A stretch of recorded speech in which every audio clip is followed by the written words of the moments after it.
जीवन में बस ये 4 बातों को अपना, और ये 4 बातें सबके लिए, सबके, छोटे से लेके बड़े तक, विद्यार्थी से लेके व्यापारी तक, सबके लिए, नौकरी पेशा कोई भी हो, सब उम्र के लिए। अहंकार का त्याग करो, आपा त्यजेत। अहंकार का त्याग करो, आपा माने अहंकार, मैंपना, अस्मिता, है ना, अभिमान, अभिमान का त्याग करो। दूसरी बात कहते हैं हरि भजे, गुरु की सेवा करो। हरि का मतलब गुरु, है ना, हरति इति हरि ही, जो हरण करे वो हरि कहलाता है। और गुरु हरि इसलिए है कि गुरु जो है हमारे भव रोग का हरण करने वाला है, भव पीड़ा का हरण करने वाला है, इसलिए वो हरि कहा गया, है ना। और गुरु का और भी हरि का गुरु के रूप में कई जगह अर्थ है। हमारे गोस्वामी जी ने कहा है रामायण के शुरू में ही, बंदौ गुरुपद कंज कृपा सिंधु नर रूप हरि। गुरु क्या है? नर रूप हरि, परमात्मा के ही नर रूप है, मनुष्य रूप में है तो गुरु है। हरि भजय कहा, गुरु की सेवा करो। और गुरु की सेवा में और भी बातें आ जाती है। गुरु की शरण में जाओ, गुरु भक्त बनो, गुरु का उपदेश सुनो, है ना, गुरु का सानिध्य करो, ये सब बातें हरि भजय में आ जाता है। अहंकार का त्याग करो धर्मदास जी, गुरु की सेवा करो। तीसरी बात कहते हैं हरि भजय, नख शिख तजय विकार।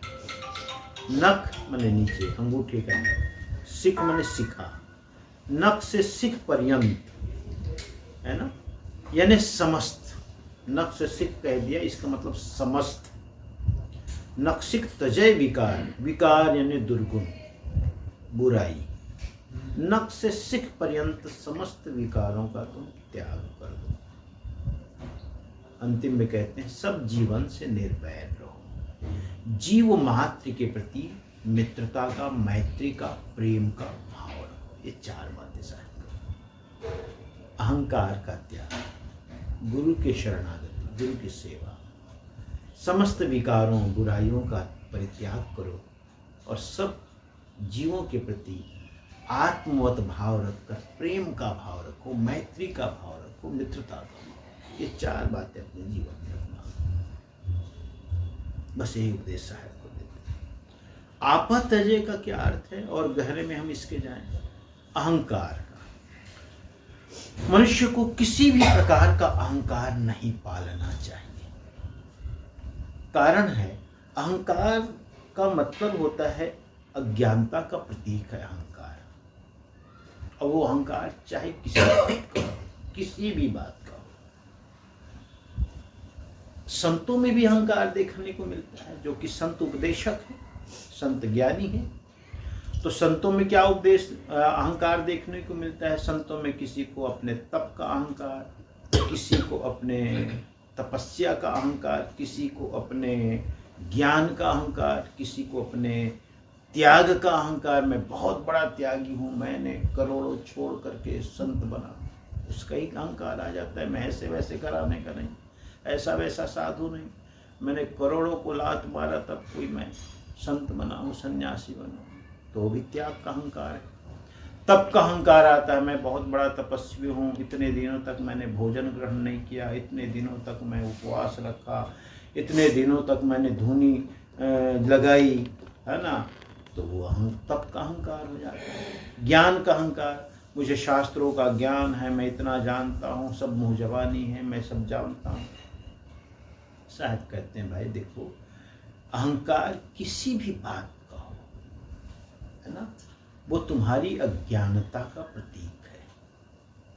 अगर तुम्हें ज्ञान का अहंकार है तो वस्तुतः तुम्हें ज्ञान बिल्कुल भी नहीं है, सिर्फ स्मृति तुम्हारी अच्छी है, तुम्हें याद है, सब चीज़ों को तुमने याद कर रखी है, लेकिन वो तुम्हारे जीवन से उसका कोई तादात्म्य नहीं, जीवन से तुम्हारा कोई जुड़ाव नहीं है, इसलिए वह ज्ञान ज्ञान नहीं है, सिर्फ एक तोता रटंत विद्या की तरह है।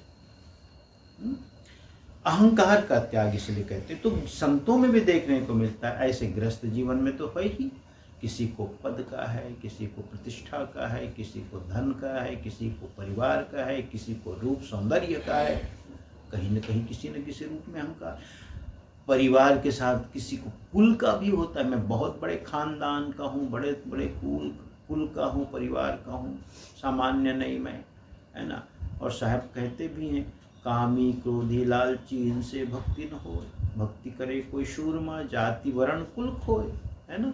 तो जो इस तरह अहंकार करने वाला व्यक्ति है, उसको साहब मना करते हैं, भाई अहंकार को छोड़ो, त्याग करो।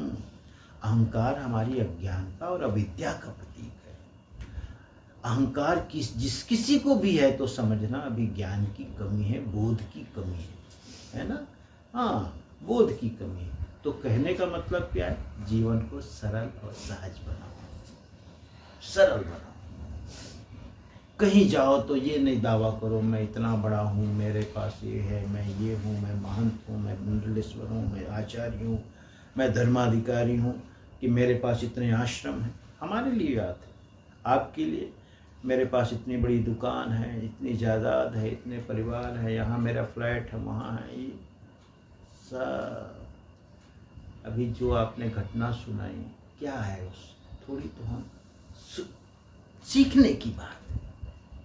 जो बहन सब कुछ ठीक ठाक थी, 1 सेकंड पहले और 1 सेकंड बाद में ही सब कुछ हो गया। अब ये जब जीवन इतना क्षणिक और क्षणभंगुर है तो किस बात का अहंकार करना, क्या चीज का अहंकार करो। एक पल पहले आप कुछ और हैं, एक पल पहले बाद में कुछ है। एक पल पहले इस शरीर में आत्मा विराजमान है, यह शरीर चैतन्य है, एक पल बाद ही वो लाश हो गई, है ना। तो ये जो चीजें हैं, छोटी छोटी चीजें हैं, घटनाएं हैं, हमें याद दिलाती है कि जीवन जितना सरल हो, सहज हो, है ना, उतना बनाओ, है ना। सहज और सरल का मतलब है, सरल और सहज तब हो जब होने लगता है जीवन ना, तो व्यक्ति के अंदर अपने आप प्रेम पैदा होता है। फिर प्रेम पैदा होता है तो सबसे प्रेम से बात करता है, सबके से प्रेम से जवाब देता है। किसी ने भी बुलाया अपने घर में चला जाता है ना। सहज रूप में कहीं भी बैठ लेता है, कहीं भी बैठ के भोजन कर लेता है। यानी इतनी जीवन में सरलता और सहजता आ जाती है, और यही होना ही चाहिए। हाँ, यही है। जितने बड़े से बड़े व्यक्ति होते हैं, हम देखते हैं उनके जीवन में उतनी सरलता आने लगती है। ये प्रतीक है।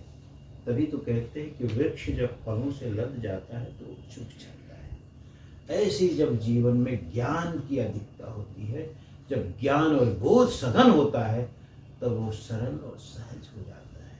सबके लिए क्या मांगू कुछ स्थिर न रहा, इस जगत में क्या है जिस पर मैं अहंकार करूं, है ना। धारा में जो प्रवाहमान धारा में कोई घर बनाने का सोचे, एक ईंट रखते हो, दूसरी ईंट को रखते हो, पहली ईंट बह जाती है, दूसरी ईंट रखते हो, तीसरी ईंट जब तक उठा के रखते हो उसके ऊपर रखो, दूसरी वो ईंट के ऊपर, तब तक वो दूसरी बह जाती है ना। तुम ईंट रख भी नहीं पाते हो और घर बनाने का क्या सोचते हो, है ना। नींव ही नहीं बन पाती तो घर क्या बनेगा, क्योंकि ये प्रवाहमान धारा है। जीवन भी प्रवाहमान है, निरंतर बह रहा है, बह रहा है, बह रहा है ना। तो इस संसार में ऐसा कुछ भी नहीं है जो अहंकार करने जैसा है। रावण का उदाहरण देते हैं, कंस का उदाहरण देते हैं, सारे उदाहरण दिए जाते हैं। 1 लाख पुत्र 1.25 लाख नाती, है ना, जिसके घर में दिया जलाने वाला, बाती जलाने वाला कोई नहीं बचा। परिवार का क्या अहंकार करना, है ना।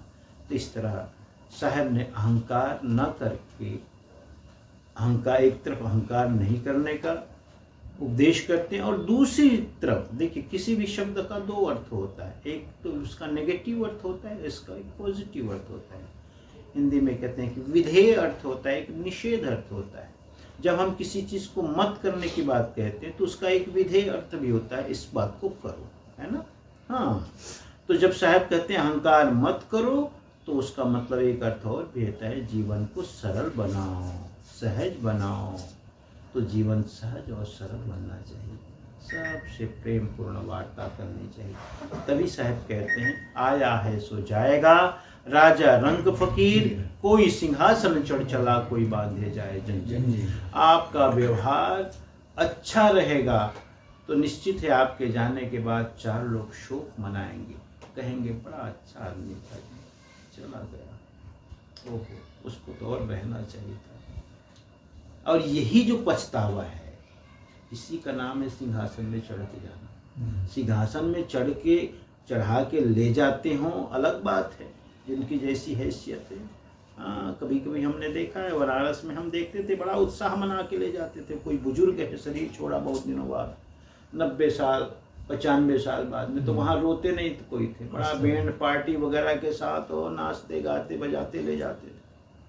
तो उसे भी हम कह सकते हैं सिंहासन में चढ़ के जाना। और अगर ऐसा नहीं भी ले गया तो भी किसी के मौत के लिए प्रायश्चित करे, कोई व्यक्ति पछतावा करे, वो भी है सिंहासन में चढ़ के जाना, है ना।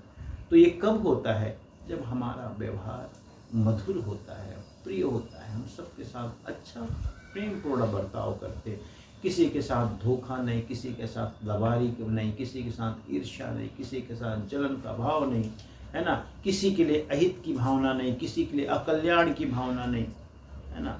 सब के लिए हम हित की भावना रखें, अच्छा ही हो, सुंदर ही हो, उसका कल्याण हो, उसकी उन्नति हो। अगर ऐसी हम धारणा रखते हैं तो ऐसा रखने वाला व्यक्ति जब शरीर छोड़ के जाता है तब वो उसके लिए कोई भी होता है जानने वाला, वो पछतावा करता है।